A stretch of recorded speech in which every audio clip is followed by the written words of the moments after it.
visit for those who are in prison, and God, the beneficiary, repays good with good.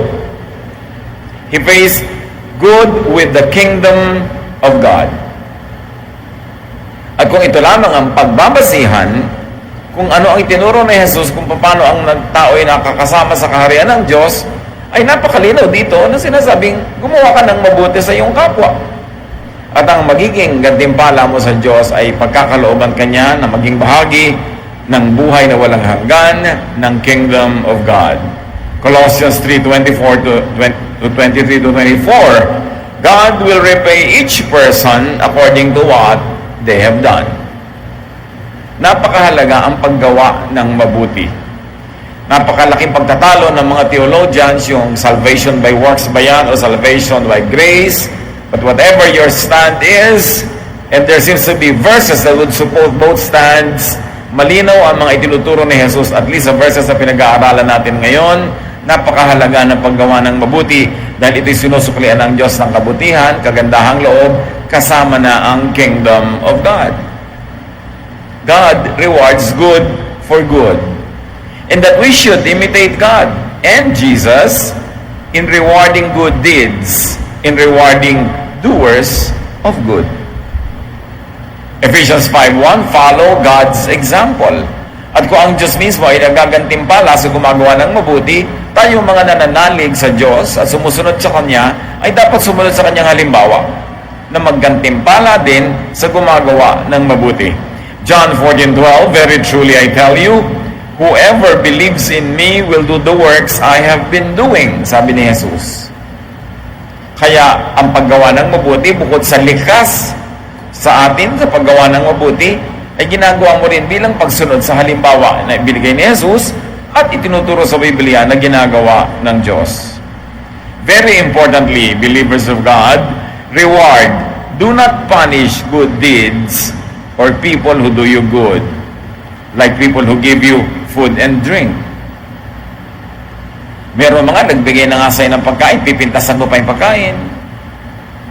Magrereklamo ka pa. Yung ba ang napala nung nagpakain, nung nagluto, nung naghain, nung nag-share?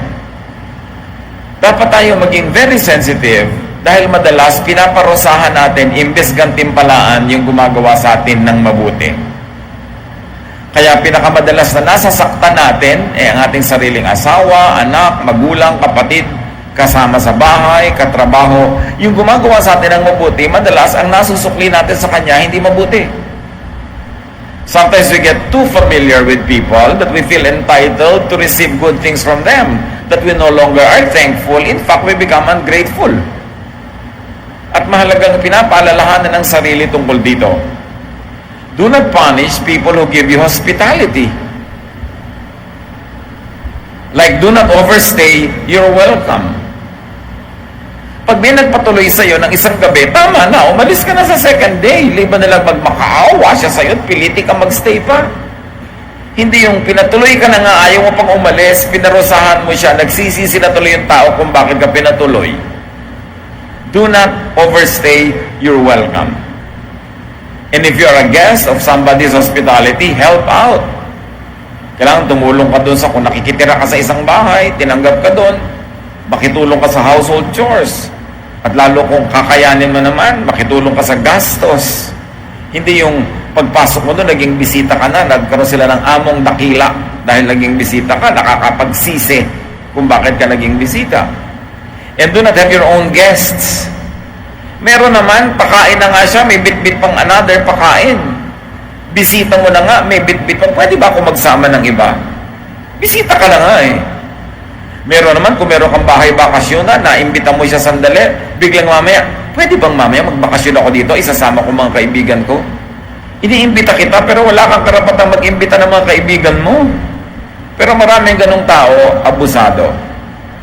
For having been invited, they punish the one who invited them by extending their stay, by abusing their stay. And of course, still with hospitality, do not unilaterally renew the invitation.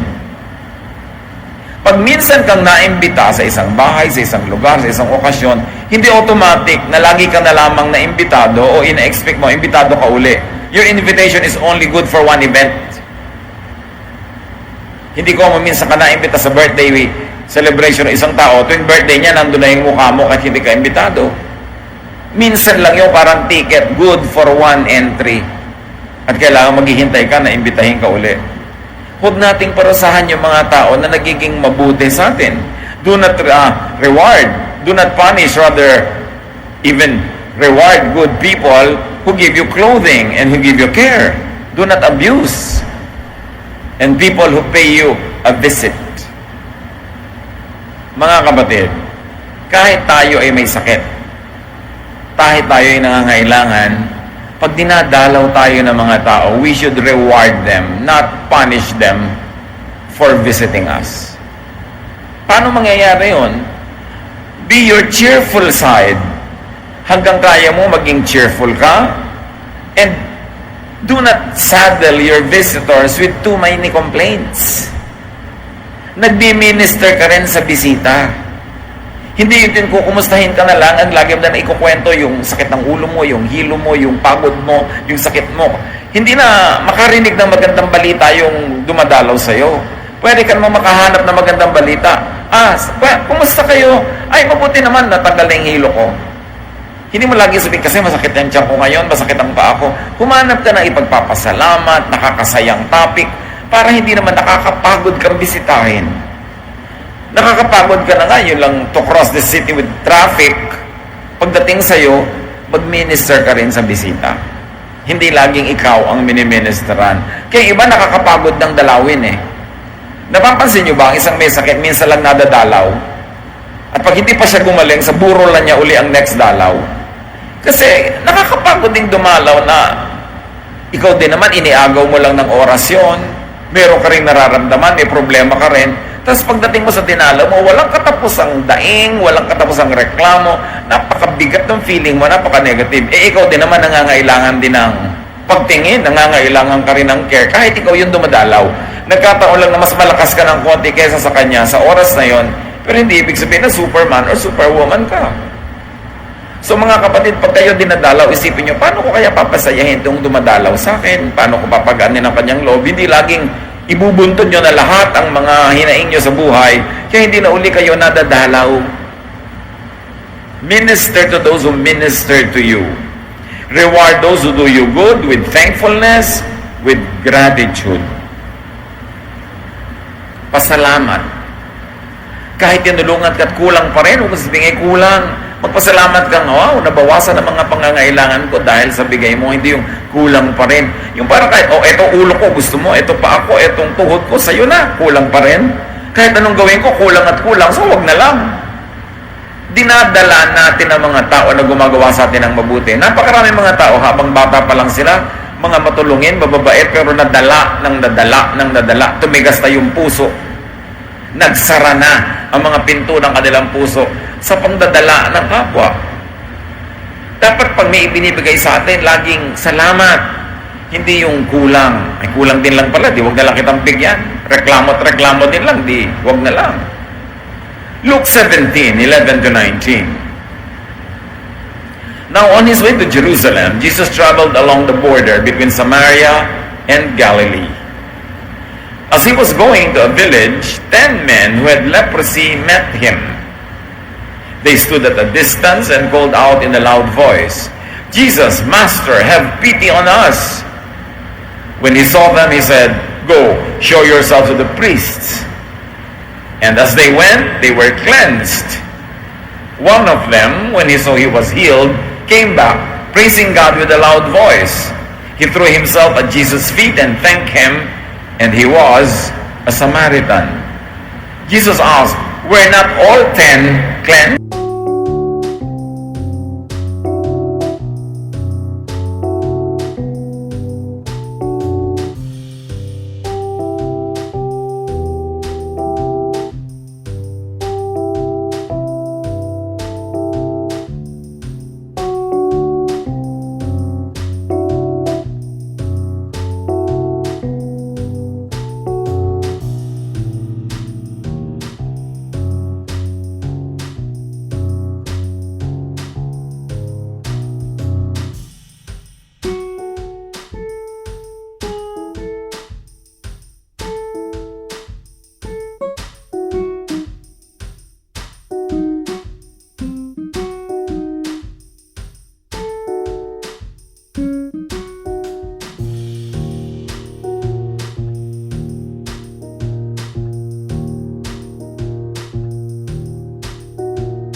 are the other 9?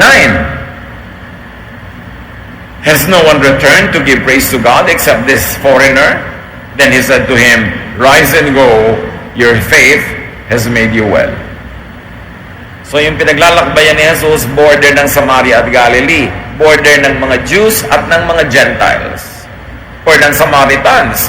They were not even full-blooded Gentiles, they were still Jews, except that in history, they were separated from mainstream Israel, kaya mababa ang pagtingin sa kanila ng mga pure-blooded Jews. Pero dahil pare-pareho silang may ketong, never mind kung sila ay Jew o Samaritan, magkakasama na sila sa leper colony. Yung mga kuweba, mga lugar na tirahan ng mga may ketong. At may 10 doon na nagmakaawa kay Jesus sa pagalingin sila. At sila'y pinagaling. Takbuhan na. Uwian na yung mga tao, ang aatupagin na nila buhay nila kasi bigla silang gumaling. Isa ang tumigil, bumuelta, nagpatira pa sa harapan ni Jesus at nagpasalamat. At sabi ni Jesus, parang sa akin pakiwari, 10 ang pinagaling ko, bakit isa lang bumalik dito? Nakita niyo mga kapatid, according to statistics, sa 10 na tutulungan nyo, isa lang ang grateful. Huwag na kayo magtaka. Yung 9 nakakalimot.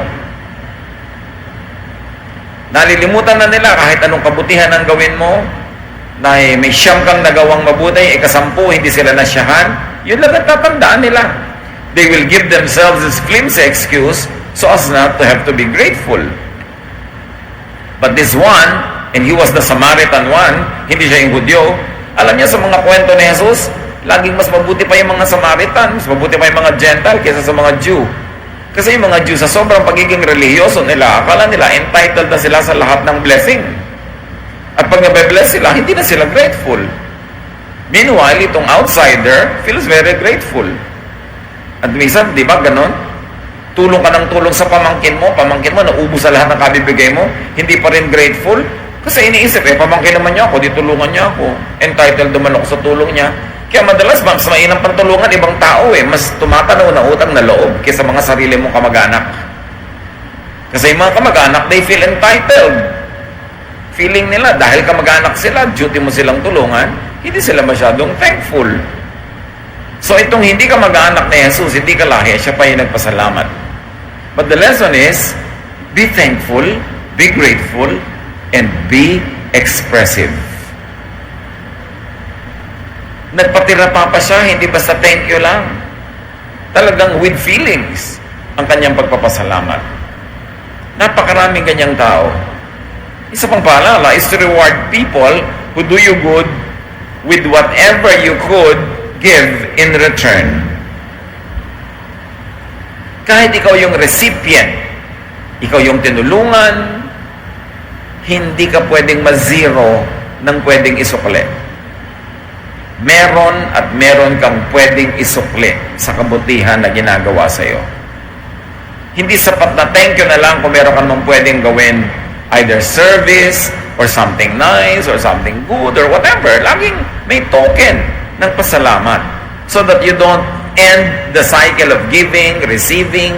Because when you receive and you give back thanksgiving, gratitude, and a gift, papaandarin mo uli yung makinarya para mag-give siya uli sa'yo, nagbigay ka uli. Non-stop yung cycle of giving. Pero pag binigyan ka, tinanggap mo, wala ka nang ginawa, tapos na, wala nang interaction. Hindi na tuloy-tuloy yung cycles of blessing. Acts 16:13-15, we sat down and talked with the women who came. One of them was Lydia, who sold expensive purple cloth. Then, after she and her family were baptized, she kept on begging us, if you think I really do have faith in the Lord, come, stay in my home. Finally, we accepted her invitation. Ito yung babae na tumanggap sa Panginoon, tumanggap ng bautismo, at bilang ganti, naging hospitable naman siya. Ipinagpilitan niya na sa bahay niya magtira yung mga missionaries. Nagawan siya ng mabuti, nadalan siya ng salita ng Diyos, nakatanggap siya ng katotohanan, at siya ay nakatanggap ng bautismo. Ang ganti naman niya, iba, i-house niya, papakainin niya, aalagaan niya yung mga tao kasi hindi naman uso yung mga hotel nung araw. Napakahalaga yung ministry of hospitality. So she received something from the man of God. She gave back something. Galatians 6:6, share every good thing you have with anyone who teaches you what God has said. The other versions say, he who is taught should share all good things with the teacher. At yun ang ginawa ni Lydia. Importante yan. Hindi lang thank you ng thank you. Hindi ka pwedeng ma-zero ng pwede mong pangsukli. Hindi bayad yon, sukli yon. At kung isipin mo, parang pangati. Kung kayo ay lumaki sa probinsya, may mga pugad ng manok. Pag nangitlog ang manok, pwede mong kunin, pero magtitira ka ng isa. Kasi pag kinuha mo lahat yung itlog, pagbalik ng inahin, magtatampo siya, hindi na siya uli mangingitlog. Ang tawag doon, pangati. Dapat merong ganon. Kahit na yung poso, nung araw, pagkabi, ginagaod mo yung mga poso, kailangan salubungin mo ng tubig para may lumabas. Ganon din ang giving. Kailangan may ibigay ka para may lumabas. Kailangan may itira ka doon para mag-itlog uli yung manok. Hindi yung nung dumating ka, kinuha mo lahat. Wala nang natira para doon sa manok. Every good and godly person must leave something on the table for the other man or other woman. Kaya kung ikaw ay counselee, magpapa-counsel ka sa advisor, sa counselor, lalo yung mga spiritual counselors na hindi naman naniningil, walang professional fee. Aba, magdala ka man lang kahit singkamas, kahit butong pakwan, mag-gift ka naman sa kanya kahit ano. Hindi yun bayad, gift yun. Kasi ang kabutihan ay sinusuklian ng kabutihan din. Pagka nagpunta ka nga sa psychiatrist, ang mahal-mahal ang bayad eh. Bakit pagka kapwa mo mananampalataya at spiritual counselor, tinitiway-tiway mo na lang? Dapat yung mga umaattend kayo ng Bible study, may nagtuturo doon, naghahanda yun ng lesson, nagpe-prepare, magbigay naman kayo ng konsuelo. Kung ano man yung meron kayo, pupunta kayo sa Bible study, magdala man lang kayo ng merienda, o abutan nyo man lang siya ng kung ano. Halimbawa, round the world ticket. Kung ano man yung meron kayo dyan, kailangan ginagawa natin yun. Hindi yun binibili mo yung service niya. Ganon ang mga makadiyos na tao. You are always continuing the cycle of giving. Nagpapapray ka, ipinapanalangin ka, magbigay ka naman ng kahit anong man lang na token, ilibre mo man lang siya kahit taho. Yung mayroon naman siyang konsuelo para lalo siyang ganahan at lalong lumakas ang loob niya sa paggawa ng mabuti. Reward those who do you good with protection from abuse or harm by others. Halimbawa, may nagpautang sa inyo, huwag niyo na ipamalita kasi uutangan din siya ng iba. Pag may tumulong sa inyo, nagbigay, huwag niyo na ipagkalat kasi lalo lang siyang puputaktihin ng mga manghihingi. Protect people who do you good. Kung minsan, iniligtas ka niya sa isang masama, binigyan ka ng advice. Ibibisto mo pa na siya ang nag-advise. Napapahamak pa siya kumisan. Mark 1:40-45, a man with leprosy came to Jesus and knelt down. He begged, "You have the power to make me well, if only you wanted to." Jesus felt sorry for the man, so he put his hand on him and said, "I want to. Now you are well." At once the man's leprosy disappeared, and he was well.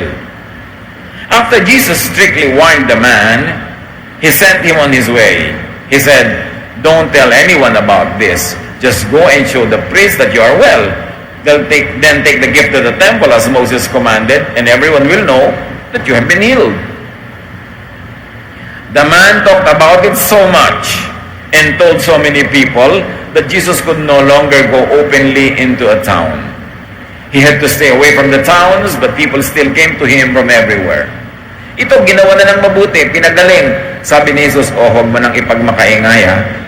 Huwag mo nang ipamalita na pinagaling kita. Kung ano man ang dahilan ng Panginoon, di niya in-explain. Pero itong pinagaling, lalo ipinagdaldal ko kani-kanino na pinagaling siya ni Jesus. Ang naging bunga, nakainitan siya ng mga priest, gusto siyang ipatakip, at tapos yung mga tao nagkakagulo sa kanya, hindi naman gusto ni Jesus sa pagkaguluhan lang siya para sa pagpapagaling. Gusto niya magturo.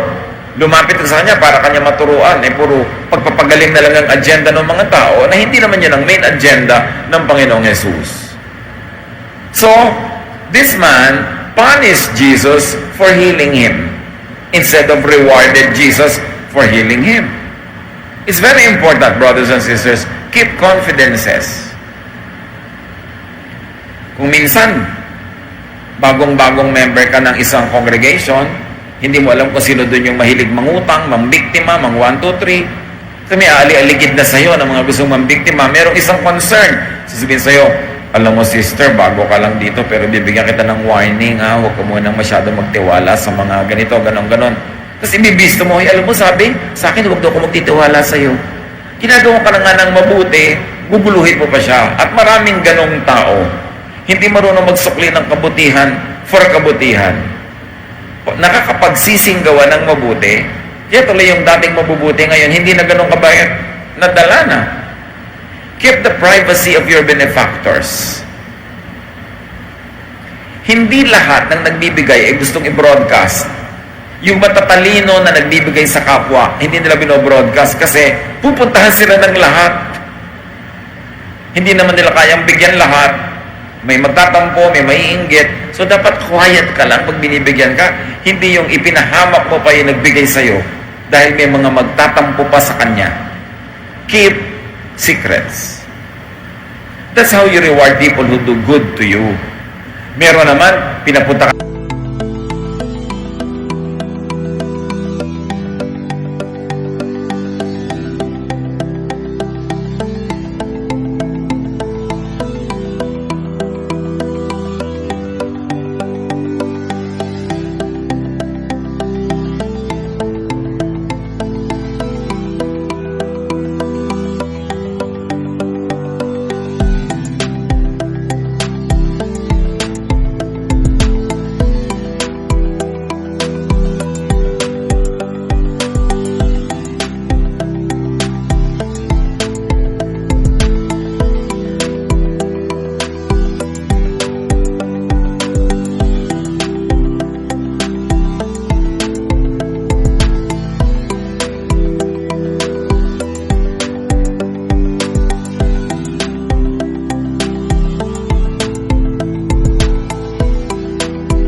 na nga sa bahay niya, kinupkup ka, tapos yung mata mo naninindahan, nagsa-shopping ng mga chichismis.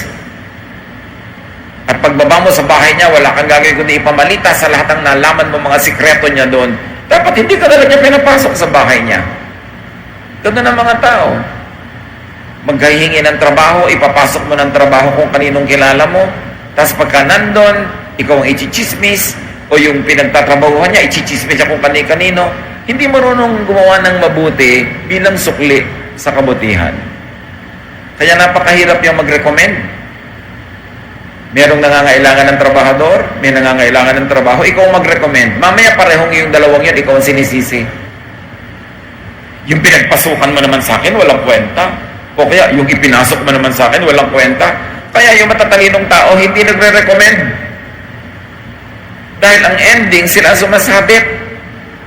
Ito yung magkakagalit yung employer at employee, nasa gitna sila, tahimik na buhay nila, kinakaladkad. Why? They are being punished for doing something good. That is ungodly because God's justice requires that you reward those who do good. So do not punish those who do good with ingratitude, with abuse. If you borrow, return what you borrow.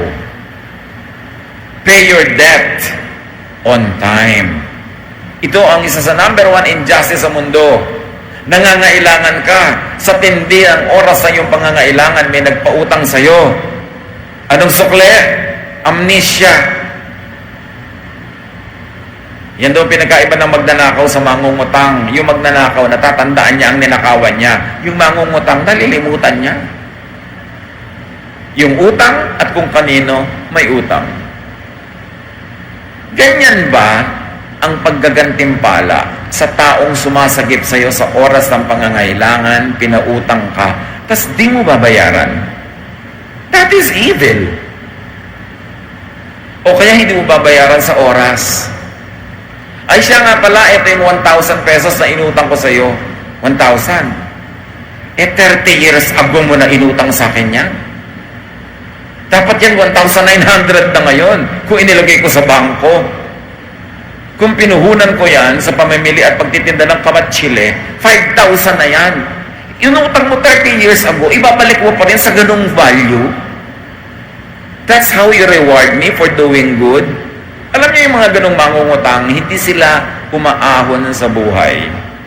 Ang buhay nila parang kumunoy na lubog sila ng lubog kasi hindi sila ipe-bless ng Diyos. Bakit? Hindi mo binabayaran ang utang mo. Hindi mo sinusuklian ang kabutihan ng naging mabuti sa'yo. At pag nasigil ka, galit ka pa. Kidlat ang naghihintay sa'yo. Magkubli-kubli ka pagka kumukulog kidlat dahil baka ikaw ang puntahan. Dahil sinisigil ka, nagalit ka pa, ang kapal mo naman. Samantalang nung naghihirap ka, hindi ka nahihiya. Di ba? Ngayon, hindi ka masingil-singil. Do not punish those who do you good with harm or with evil. 1 Peter 3:9, do not repay evil with evil. On the contrary, repay evil with blessing. So do not return evil for good, obviously. Matthew 25:21, his master replied, well done, good and faithful servant. You have been faithful with a few things. I will put you in charge of many things. Come and share your master's happiness. Nakita niyo ang gumagawa ng mabuti? Lalong ginagawa ng Diyos ng higit na mabuti, lalong umaasenso, lalong sumasagana, kaya lalo pa nilang kayang gumawa ng higit na kabutihan. At sa paggawa nila ng higit na kabutihan, mas iba yung sukoy ang ibibigay sa kanila ng Diyos. It is a cycle of prosperity. Pero pag hindi ka marunong gumawa ng mabuti sa gumagawa sa iyo ng mabuti, it will be a cycle of poverty, a cycle of suffering. Because there is divine justice. Pagka hindi ka makaahon-ahon sa buhay, makahalata ka, baka kulang ka ng gratitude sa Diyos o kulang ka ng gratitude sa gumagawa sa iyo ng mabuti. At kung dumating ang panahon na wala nang tumutulong sa iyo, pag-aralan, baka nadala ang mga tao sa iyo. Hindi lang do not return evil for good, but all the more return good with and return good for good. Yung negative, mabuti na nga, sinuklian mo pa ng masama. Pero yung positive, yung mabuti, suklian mo rin ng mabuti. Even your spiritual leaders, kung ikaw ay choir, yung choir director mo, ikaw ay nasa Bible study group, yung teacher, yung counselor, yung leader, Hebrews 13:17, obey your leaders and do what they say. They are watching over you and they must answer to God. So don't make them sad as they do their work. Make them happy. Otherwise, they won't be able to help you at all. So pag may nagli-lead, make them happy. Don't make them sad. How do you make them happy? Give them your cooperation. Be attentive. Be obedient. Be disciplined. So you make your leaders happy. And when they are happy, they can lead better. At the end of the day, you benefit when your leaders are happy. Ganon din yun. You benefit when your friends are happy, when your spouse is happy, when your brother or sister is happy. You benefit. You make people happy and you benefit. Make them sad and you lose. Kaya iba, nasa cycle of sadness ang buhay nila because they make people sad. Those same people will make them sad as well. Or even if they did not intend to make you sad, they will not be capable of making you happy. Ang ending, sad ka pa rin. You harvest what you plant. It's a basic law of nature. When you make people happy, they or other people will make you happy. When you give to people, they or other people will give to you. So kung anong gusto mong anihin sa buhay na ito, yun ang itanim. Kasi yun ang aanihin. Do good to those who do you and others good. Pag nakakakita kayo ng taong gumagawa sa inyo ng mabuti o kayo gumagawa sa iba ng mabuti, encourage nyo. Palakasin nyo ang loob. Gawan nyo rin ang mabuti, tulungan nyo, pasayahin nyo, para lalo silang gumawa ng mabuti. Pero kung kayo ang dahilan kung dating mabait ay hindi na mabait ngayon, dating mapagbigay na rumamot na, malaking pananagutan nyo yun. Kasi kayo ang aani ng bunga. Huwag lang gumawa ng mabuti sa mabuti, in fact, outdo do-gooders. Makipagpaligsahan sa paggawa ng mabuti, hindi sa paggawa ng masama. Luke 6:38, give and it will be given you. Yan ang sabi ng Diyos. A good measure, pressed down, shaken together, and running over, will be poured into your lap. For with the measure you use, it will be measured to you. Gusto mong makatanggap, magbigay ka. Gusto mong umaapaw ang natatanggap, mag-umapot din ang ibibigay mo. Dahil sabi ni Jesus, kung anong panukat mo sa pagbibigay, yun din ang magiging sukat sa pagtatanggapin mo. What you give, you keep. What you keep, you lose. Yun ang mga kabalintunaan ng spirituality. Give what you want to keep because God will give it back to you, full measure, shaken, running over. Umaapaw, siksik at liglig. Luke 6:32-33, if you love only someone who loves you, will God praise you for that? Even sinners love people who love them. If you are kind only to someone who is kind to you, will God be pleased with you for that? Even sinners are kind to people who are kind to them. Malinaw ang sinasabi dito ni Jesus. Kung ang minamahal mo lang yung nagmamahal sa'yo, kung ang ginagawa mo lang ng mabuti ay yung gumagawa ng mabuti sa'yo, nothing is impressive about that. Kasi kahit masasamang tao, mahal nila yung nagmamahal sa kanila. Pero dahil anak ka ng Diyos, dapat malampasan mo yon, mahal mo yung hindi nagmamahal sa'yo. At maski gumagawa sa'yo ng masama, ay ginagawan mo pa rin ng mabuti. Kasi yun ang tanim mo, yun ang aanihin mo. Importanteng maintindihan natin yun. Na magpapaligsahan sa paggawa ng mabuti, sa pagbibigay, hindi sa nakawan, hindi sa panglalamang, kundi sa paggawa ng mabuti. All the more that we should do good for good. Napakayaman ng Diyos. Napakayaman ng planeta. Napakaraming kayamanan sa mundo. Hindi lang material, kayamanang emosyonal, kayamanang espiritual. Wala dapat nasalat sa kayamanan. Wala dapat naghihikahos, nagdarahop. Pero bakit marami ang nagdarahop? Bakit marami ang naghihikahos? Siyasatin natin ating sarili sapagkat yung hindi natin tinatanggap, maaaring isa lang ang dahilan kasi hindi natin ibinibigay. Matuto tayong maging mapagbigay, mabait, mabuti, at yun din ang ating matatanggap. Ama namin, turuan niyo po kami. Siyasatin yung sarili namin para maunawa namin kung paano namin sisimulan o ipagpapatuloy yung cycle of affluence, cycle of prosperity.